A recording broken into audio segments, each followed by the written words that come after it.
البكالوريا المهنية مسار جديد كيدمج بين التعليم العام للثانوي والتكوين المهني.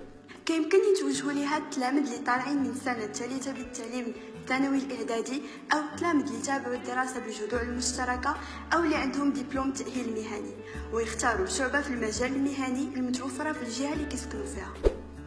كاينه 19 شعبة في البكالوريا المهنية في مجالات الهندسة الكهربائية والمعلوميات، الهندسة الميكانيكية، البناء والأشغال العمومية، الخدمات والفلاحة.